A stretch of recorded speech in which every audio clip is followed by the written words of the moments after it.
நான் இந்த ஒரு விஷயத்த சொல்கிறதால எத்தனை மருத்துவர்கள் எத்தனை மெடிக்கல் ஃபீல்டில் இருக்கிறவங்க என்னை திட்ட போகிறாங்கன்னு சத்தியமாக எனக்கு தெரியல. ஏன்னா அப்படிப்பட்ட ஒரு விஷயந்தான்.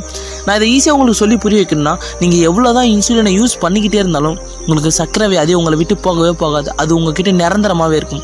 அப்படி தான் இந்த ஸ்கின் ப்ராப்ளமும் எவ்வளோ பேர் பாதிக்கப்பட்டிருப்பாங்க, அவங்களுக்கு சரியான தீர்வுகள் இருக்கவே இருக்காது.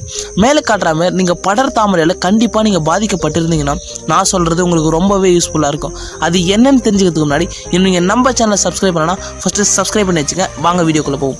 அது என்னென்னா, நீங்கள் அதோட பழுத்த இலைகள், இந்த அரச இலையோட பழுத்த இலைகளை அரைத்து அந்த ஸ்கின் ப்ராப்ளத்தை மேலே போட்டிங்கன்னா அது 2 நாளில் சரியாயிடும். இது தெரியாதவங்க இன்னும் நீங்கள் ஆயிரங்களை செலவு பண்ணிட்டு இருக்கீங்கன்னா அதுக்கு நான் பொறுப்பாக மாட்டேன். கண்டிப்பாக நீங்கள் இதை யூஸ் பண்ணுங்கள், உங்களுக்கு நல்ல ரிசல்ட் கிடைக்கும். நான் ஒரு தமிழன் அப்படின்னு நினச்சிங்கன்னா இந்த வீடியோக்கு ஒரு லைக் கொடுத்துட்டு கமெண்டில் தமிழன்னு சொல்லிட்டு போங்க. தமிழன் என்று சொல்லடா தரை நிமிர்ந்து நிற்பதில் பெருமை கொள்கிறேன், நானும் ஒரு தமிழன்.